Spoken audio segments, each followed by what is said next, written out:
And here we go. We have all experienced the Katarina who did not have any pressure in lane, the Katarina who got to free farm because our Yasuo was too busy yelling at our jungler in chat, and she's about to just go reset crazy. It begins right here.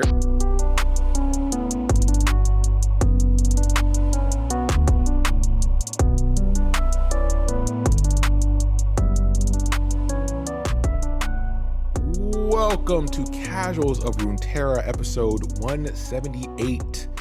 I'm your host, Ryan, here with the other host, Hetch. And we are happy to announce that this is now just turning away from Casuals of Runeterra to Hetch's Thirst Corner. All right. Where you can come to get your thirst quenched. I want to reassure our listeners that he will behave. I promise. We've already had this discussion. There's nothing in this story that should get him hot and bothered. You cannot stop me. You can only hope to contain me. Housekeeping up top. You can listen to us everywhere. Visit us at podcastcore.com for all of our info. Email us at podcastcore@gmail.com. Follow us on all the platforms. We appreciate it. It helps with visibility since we don't have any advertisement or anything like that. Leave a like and comment wherever you listen the most. That helps with discoverability as well. And we like to hear from you. We want to see what your thoughts are on the things we talk about for the past 5+ years.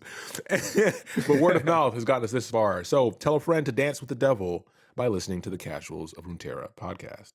Yeah, and the frustrations that I will be heaping upon my co-host here is because we're talking about Katarina today. We did go over her bio long ago now. So if that's something that you want to listen to, well, we would absolutely love it if you do. But today we're going to be talking about one of the short stories of Katarina, which is Message on a Blade's Edge by Michael Yichao. And Michael, if I've screwed up your name, I'm sorry. That's what your name is now. Those are the rules of the show. I think this is one of the first stories we've covered by him, or if we have in the past, we didn't acknowledge it. But what this is a unique episode. So if you're a longtime listener, there are certain episodes we have for stories that are majority action set pieces. And that's what this is. It's pure Sakuga, baby. So we have a bit of a different approach to the coverage of these types of stories because there's so much value in the prose. We like to pick certain paragraphs rather than just straight notes. So we'll bounce back and forth between the reading itself, where I'll read a passage, and then just some commentary on it. So try to keep up, just like with the action. And the prose is definitely necessary for this one because you are not exaggerating when you say pure Sakuga. Like, this is definitely a story where it is a lot of fast-moving things happening, and it's like if we just only talked about it, there would be no way to keep up with it. And like always, we do encourage you to go read these stories because they're fun. And this is no exception. It's definitely fun, but you're probably going to get more enjoyment out of reading it than listening to it. But we do thank you for listening. As always. And all good stories, no matter Sakuga or not, best told in 3 parts. Part 1, we start, and during a mission, Katarina is discovered by guards, and they're chasing her through a compound. So she rushes into a room, bars the door, and begins assessing the layout and the situation, as all good assassins do. And then suddenly, the sound of an axe splitting the door grabs her attention, and the door flies open, and soldiers rush in.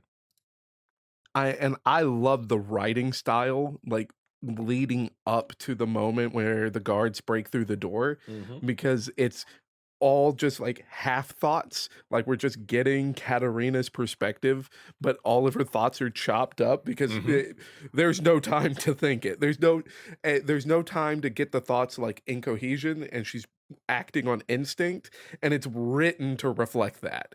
It's really neat. Yeah, it's actually reminiscent. I bring this up a lot when I see well-written action set pieces. is R.A. Salvatore, who's known for his ability to write these set pieces and give you the sense of motion. So when Hetch talks about these chopped up pieces of thought, that adds to why we say, hey, go read it, because you're going to get so much from the pacing just off of that style. Absolutely. So the soldiers that rush in are wearing Noxus colors, but they are from a house who is openly rebelling against the Triferic. So we get a time frame here. This is post Darkwill. And this gives Kat the confidence that they are not as prepared as other soldiers would be. So she draws her blades, and we move on to part 2. It's fun that she does get this moment as far as like seeing something that does reveal to her that they're not as prepared as they should be. Because the first part of this, of her running into this room, one of the chopped up thoughts that she has is, they knew I was coming. Yeah. So it really, that thought is like, okay, they are as prepared as possible, because that's what you have to think in a life or death scenario. And then it's like, okay, never mind. I'm about to go ham. So part 2 starts off, and they approach her slowly with strategy while fanning out 6 in front, 7 behind. So we're dealing with 13 soldiers here. And Kat looks forward to this challenge, and the lessons her father has taught her begin to flash in her mind. And if you haven't listened to our Katarina episode, her father is a renowned nobleman of Noxus, and his biggest contribution as far as to the Triferics, which would be like your militant sector of the government, his biggest contribution is the training and maintaining of assassins. And if for longtime listeners who've listened to our Talon episode, he also trained Talon. God bless an orphan story. But but Katarina is his daughter, who he did train to be an assassin. Yeah. So it's like, Sensei, what do I do here? This is like the vibe that it's giving off at this part of the story. So now I'm going to read how this battle essentially begins. Once everything is set, all the pieces are in motion. So we start with, quote, I let a blade fly. It glances off the chandelier hanging above, breaking the chain and sending it crashing down onto the soldiers behind me. 2 bodies hit the floor as candles bounce and sputter out, casting wild shadows and drawing eyes betrayed by reflex. I spin into the nearest distracted man and slide my dagger into his side. He gurgles as his lungs fill with blood. And here we go. We have all experienced the Katarina who did not have any pressure in lane, the Katarina who got to free farm because our Yasuo was too busy yelling at our jungler in chat, and she's about to just go reset crazy. It begins right here. So with all the sources of light gone, the soldiers cry out in confusion. In this darkness, they can't tell between who's an ally and who's an enemy. Well, Kat's the only enemy in the room, so she doesn't have the same issue. And Michael Yichao does a really good job as far as like reinforcing the things that Katarina is focusing on in this fight. Because like it does have the words of like, they're betrayed by their reflexes, but it's like she drops the chandelier not to drop it on people. She drops it to make them look at the chandelier instead of her. Yep. And then she starts moving quickly, because then at that point they can't see her. They're watching shadows, which it does give you information, right? But they're trying to find the right shadow, where all she cares about is any shadow. And it's like, you are trained to do these things, and I'm going to use your training against you. And he does a great job of kind of spelling that out in describing this fighting. Yeah, it's one of those things where in the gameplay, since Hetch brought it up, the way Katarina interacts with the rest of the players feels more like magic, because it looks like she's teleporting and doing all these things that feel magical, right? Like a magic trick. But ultimately, it's the strategy that is the sleight of hand that allows her to behave as if she's magical. as far as we know, right? We don't know if these are we don't know if these are darkened weapons yet. We haven't gotten that far.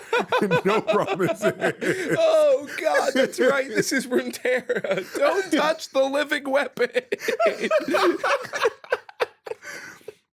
So we start with a quote again.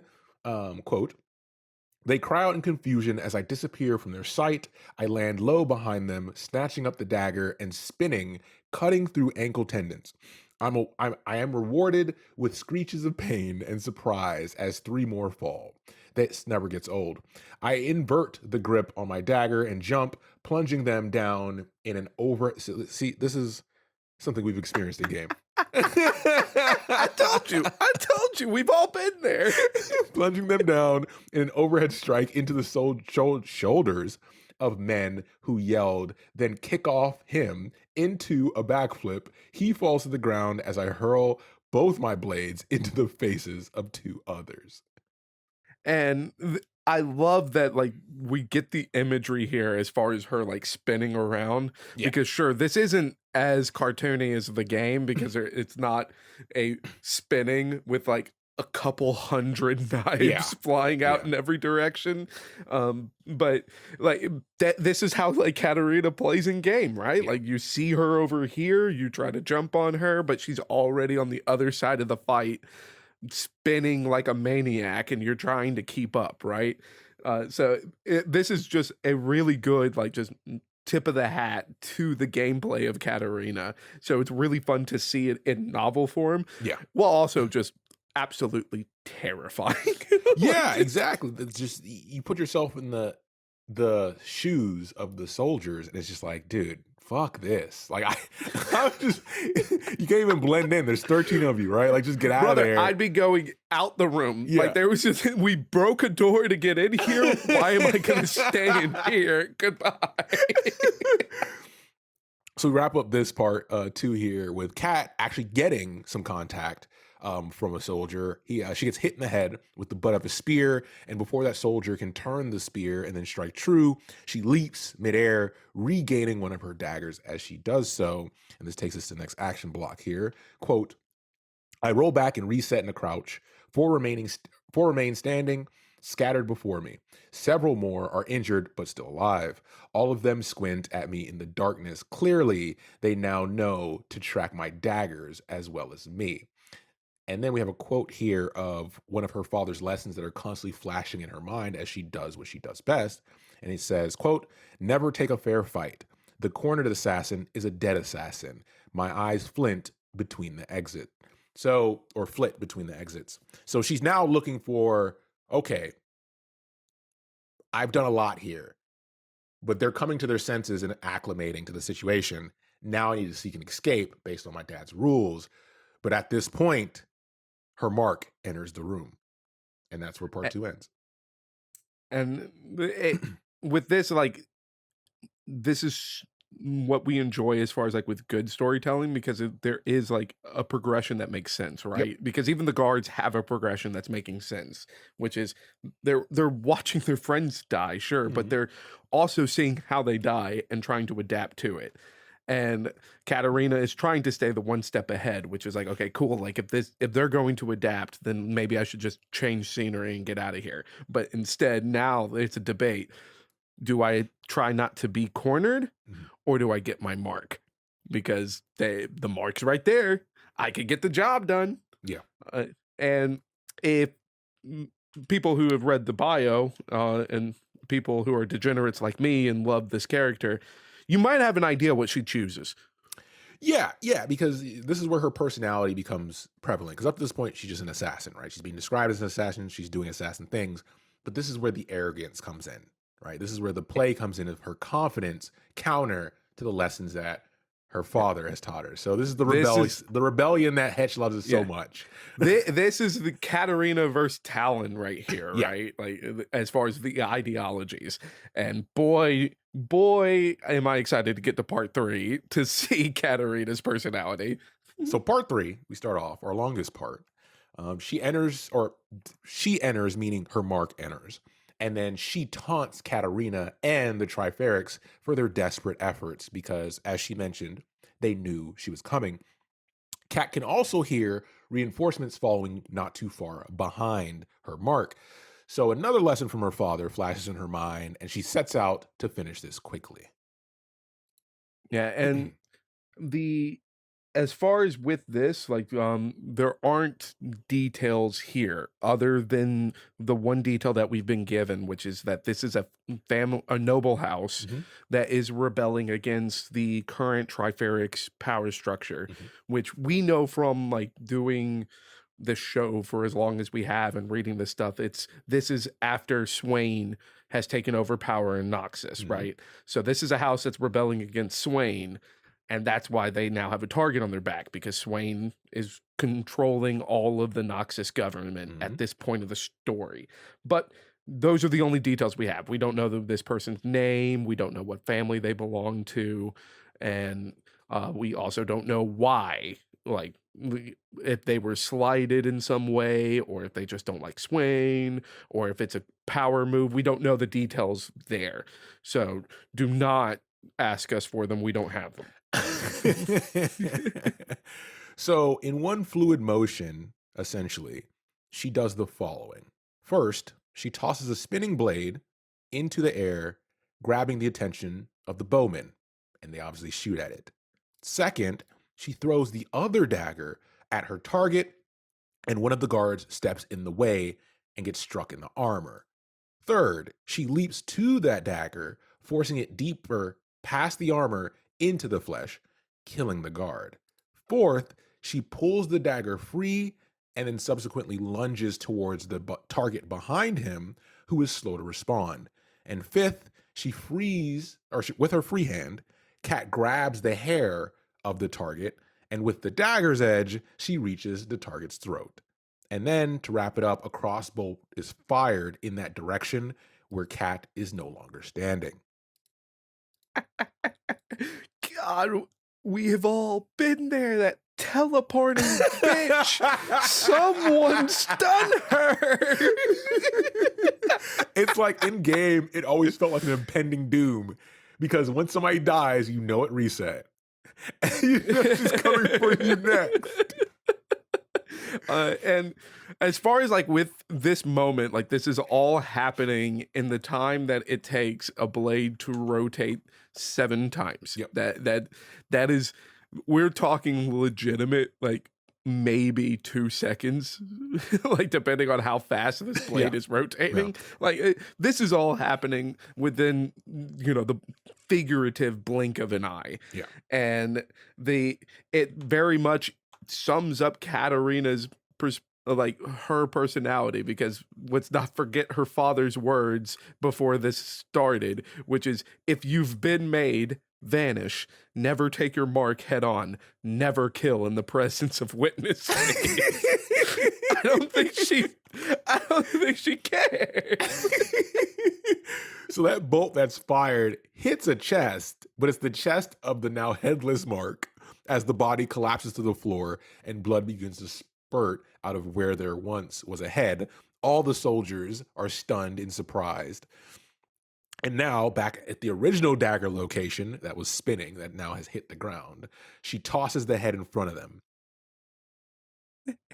And with the head rolling in front of them, we get the quote from my favorite quote from her for this day, which is, Grand General Swain sends his greetings.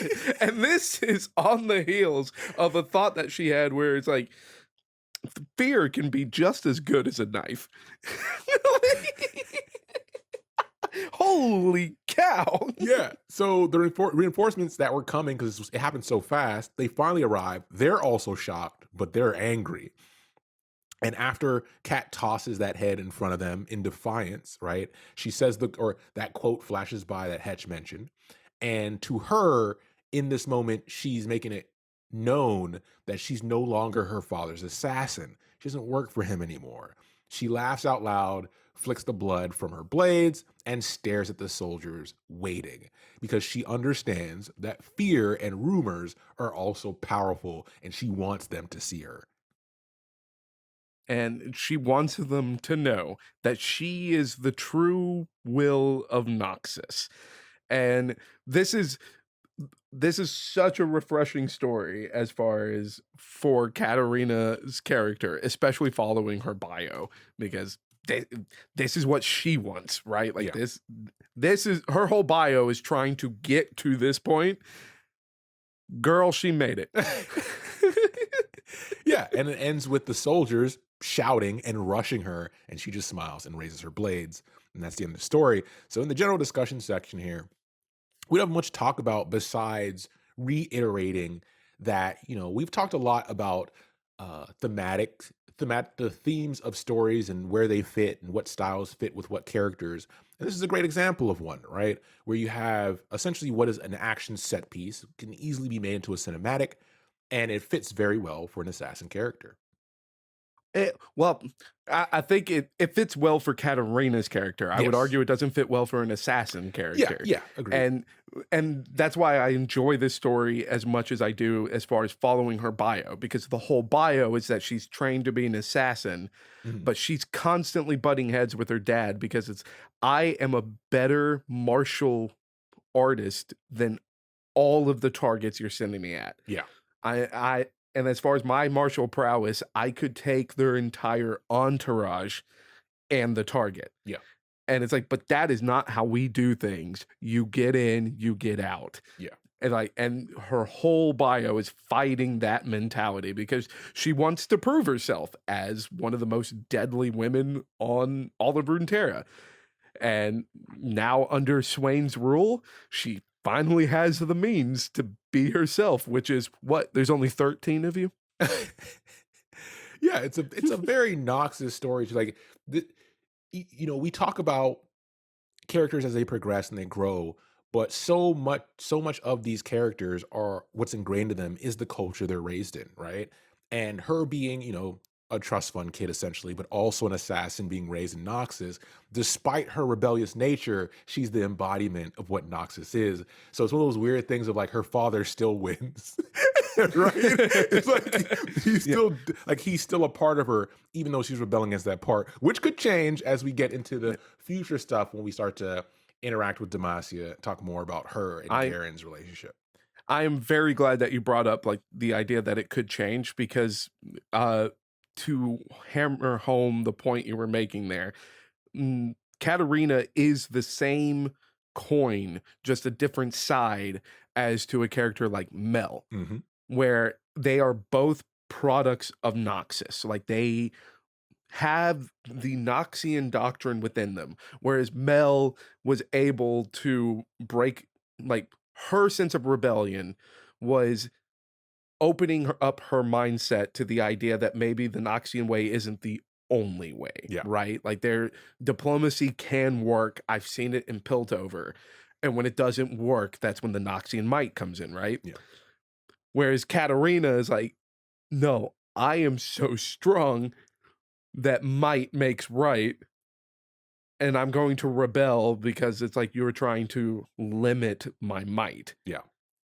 So they're both rebelling as far as within like their trust fund Noxian households. Yeah. But one of them rebelled into the Noxian doctrine, Yeah. while the other one rebelled against the Noxian doctrine instead.